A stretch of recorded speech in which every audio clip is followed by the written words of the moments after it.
So the first author, the first paper is presented by Renato Cunha. Renato Cunha is a software engineer at IBM Research and a PhD student at UFMG. Sorry, I didn't have time to look which university is this one. His interests include machine learning, system programming, security and privacy, and cloud computing. And his current research focus is on machine learning for high-performance computing. So my idea here is to present this paper, which is pointing towards a common environment for learning scheduling algorithms.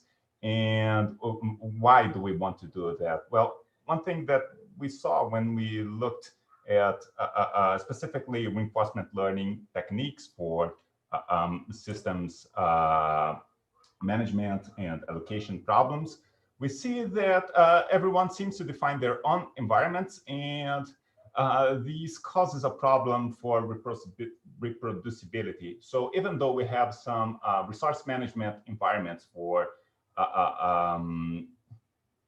reinforcement learning, they don't seem to be quite standardized. And so we have lots of rework in the literature. So the idea here is to first present an environment and then to do some evaluation of standard algorithms in these environments. So the key takeaways of our presentation are, so we can have learning agents that solve resource allocation problems. We see that unmodified algorithms from the literature can do that just fine as well, and while using less computation when compared with an algorithm written specifically for an environment that we're going to discuss.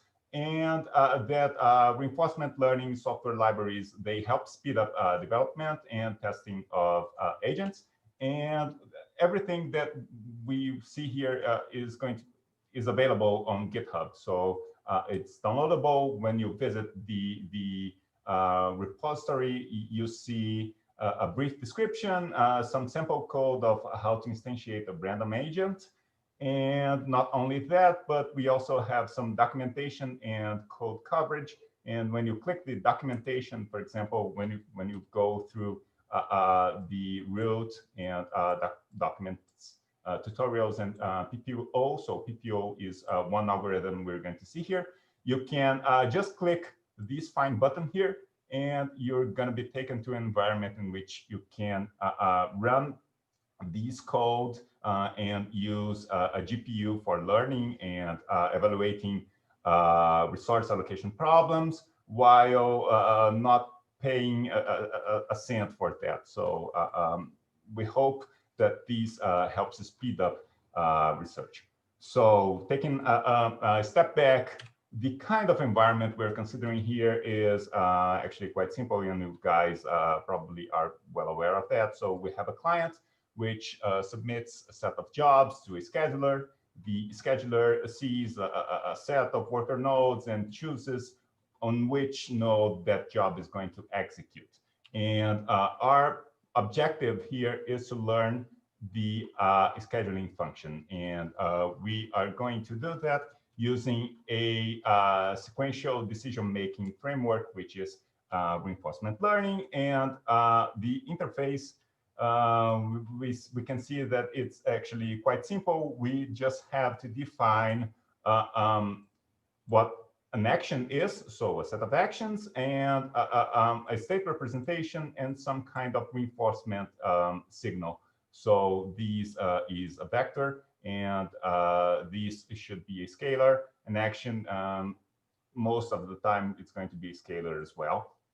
And in this illustration, we see that the agent is actually implemented by a neural network, which outputs a probability distribution from which we're going to sample an action and act on an environment. Okay, and why do we want to do that? As I mentioned earlier, Gym, which is the environment that we're using here, so OpenAI Gym, it was proposed because the authors had identified, and we agree, that we needed better benchmarks for reinforcement learning environments. And as I mentioned, everyone used to implement their own environments. And the problem with that is that it's actually quite tricky to implement an environment in a correct way. And we saw that even subtle differences or bugs in the code can make the environment either much harder or much easier for the agent. And a few improvements perceived in the literature in recent years were probably more related to changes in the environments than improvements in algorithms themselves. And this was reported by a paper entitled Deep Reinforcement Learning That Matters. And we try to address these issues by first thoroughly testing the code, then comparing and reproducing results from the literature, and then again, sharing the environment publicly so that people can perform research faster, we hope. And also, if we have any issues in the definition of the environment, then they can be fixed by peers as well. So let's see an example of the kind of problem that we're trying to solve. So consider the case in which we have a cluster, which happens to have 3 processors in this example. And we are at time step 1, and we have already 6 jobs in the system. Why do we want to learn a new function?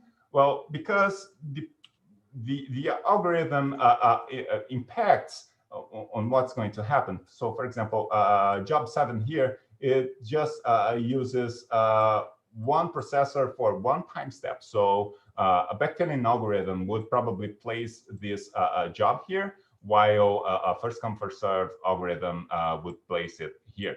Now, this is obviously a very simplified environment. And when we have bigger clusters, perhaps the heuristics we have access to may be improved. And so we might want to look at learning algorithms to that. So as I mentioned, we have these 2 possibilities.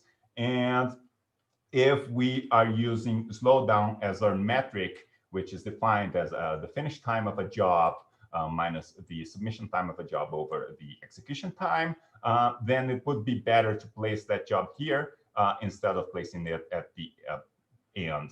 Now, just an equivalence, slowdown can also be the wait time of a job plus the execution time over the execution time. And this is actually quite useful to us, because this enables us to implement an online version of slowdown and map that to a reward signal that we need. So from a slightly more formal standpoint, what we have is a Markov decision process, M, which is this big tuple here, which consists of a set of states, which in our example would be all possible scheduling states with jobs in the system, a set of actions, which corresponds one-to-one to which job to schedule at each time step of the reinforcement learning environment, a reward signal, which is our slowdown or online version of slowdown in this specific case, a transition function, which in this case is simulation logic or a workload model. So a workload model generates new jobs to the systems, and the simulation logic is going to make it change between states. And we need a set of initial states, which in this case, we're only considering the case in which the cluster is empty.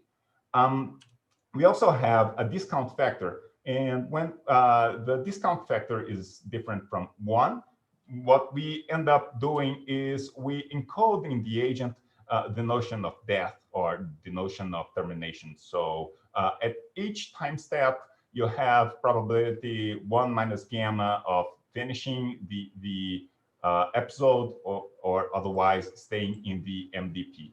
And gamma is usually very close to 1, so it's 0.99 usually what we use. And so the environment that we implemented is something like this. We support multiple resources, actually up to 2 types of resources. We are going to extend that. But here I'm just showing one as an example. So we have a representation of the current state of the cluster, which shows the cluster processors and the time horizon that the agent looks into the future. And so we have 5 time steps and 3 processors in this cluster. And we also have in the queue 3 different jobs, one which is in the first slot of the queue, the other in the second. And the third is interesting because we don't know details about it. We just know that it exists. So for the first 2, we know that the first one takes 5 time steps in 1 processor, and the second one takes 3 processors for 4 time steps.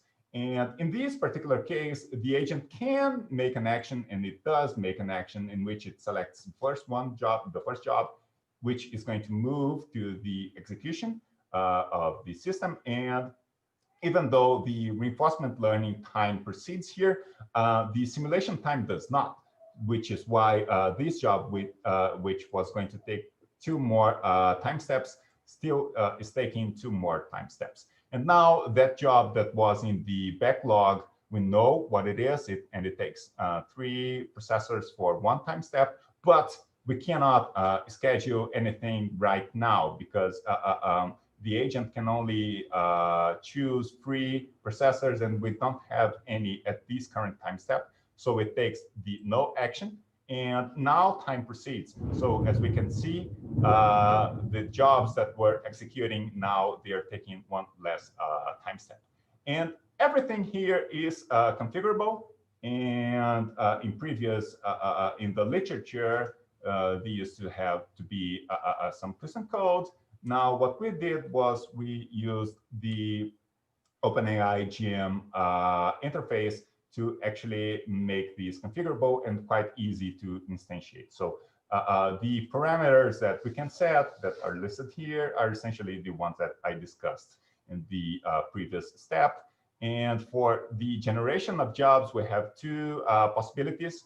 One is using a generative model, which encodes 2 types of jobs, being memory-bound or CPU-bound jobs. And we have long jobs and short jobs, and they're sampled from a distribution which is configurable as well. Or we can go a more realistic path and use workload traces, for example, from the Parallel Workloads Archive, which has logs and traces from clusters from 1991 up to last year, I guess. So we have a wide range of systems that we can simulate. And in this setting, our objective is to learn a policy function which maps states to actions. And we do so by trying to maximize the discounted return. So we have the discount factor here. And the returns here are rewards that we receive after taking each action. Now, the interesting thing here is that we can map these sequences of states, actions to distribution. And now we can define a probability distribution of a given trajectory. So in this example here, what we see is that probability. Now, if we want to optimize this, then all we have to do is find the argument theta that maximizes the integral over all possible trajectories. Now, this is obviously intractable because we can have essentially infinite trajectories and infinite sets of states and actions. So what we tend to do is to actually use Monte Carlo sampling. So we use the central limit theorem to try to approximate this integral by sampling. And now the cool thing is this G function is deterministic, essentially. And these derivative here, this gradient here, it can be implemented with automatic differentiation. So, for example, we can use PyTorch and define a policy defining a neural network architecture like this.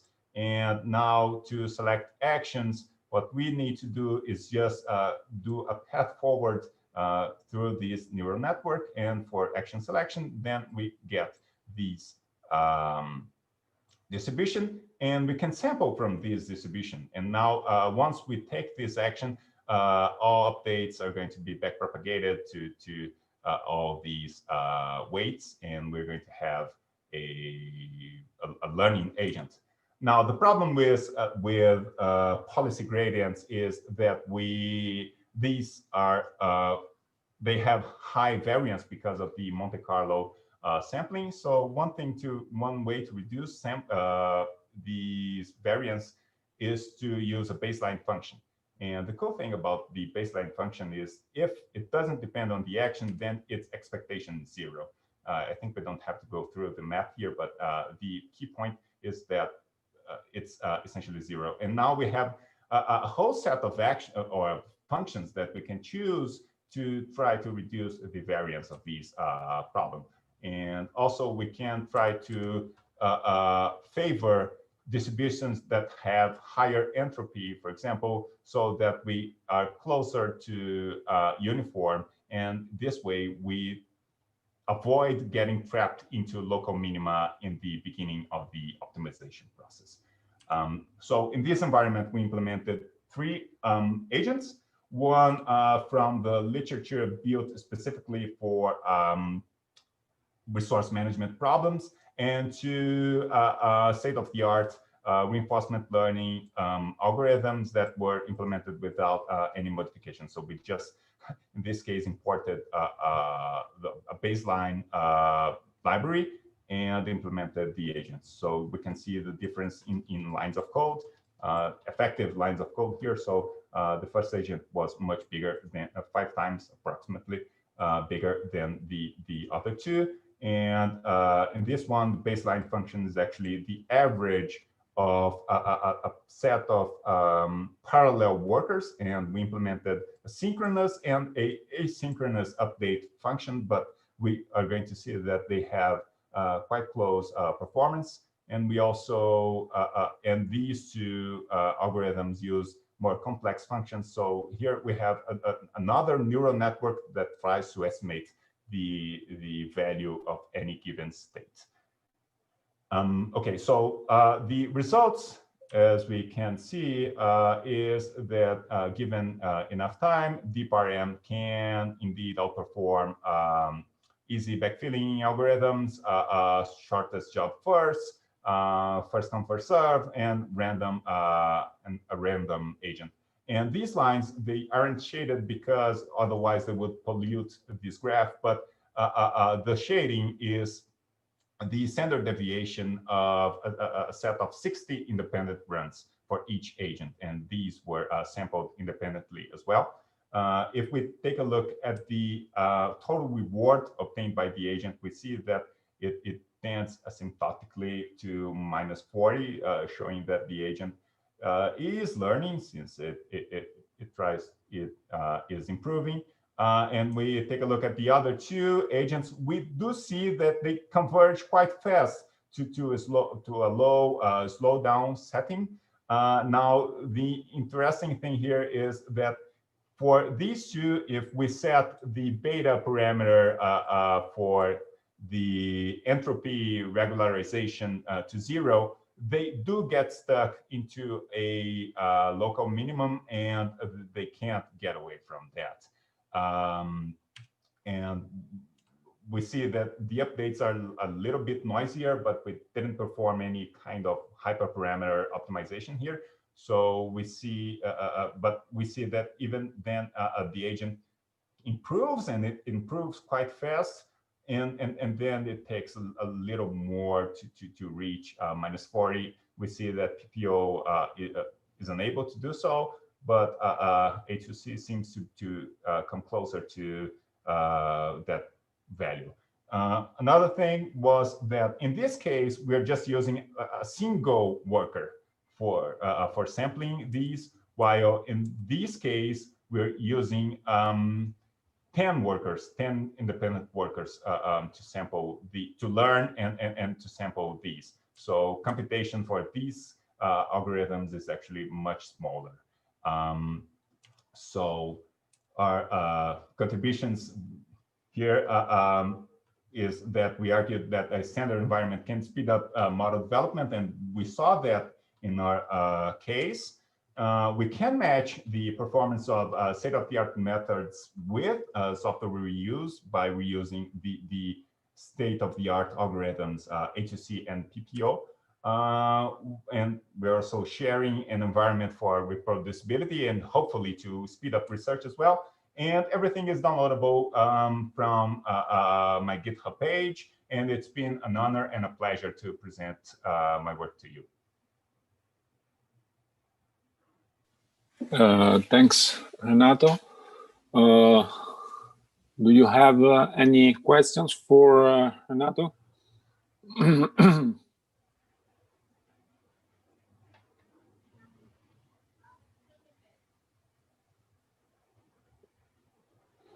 Okay, I have one question. Do you think, so I'm interested because I'm using in a course for master students PI Gym for solving other kind of problems that are placement for computing.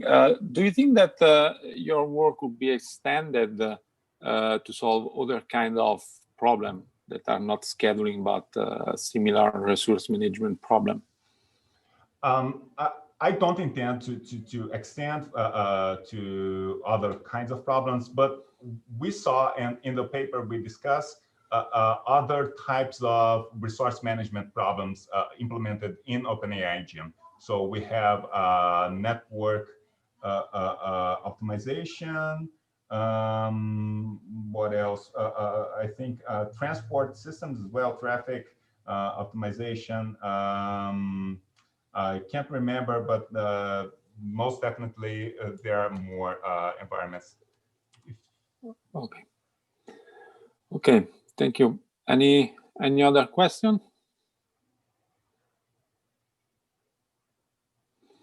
Okay, thank you, Renato. We can move to the next paper.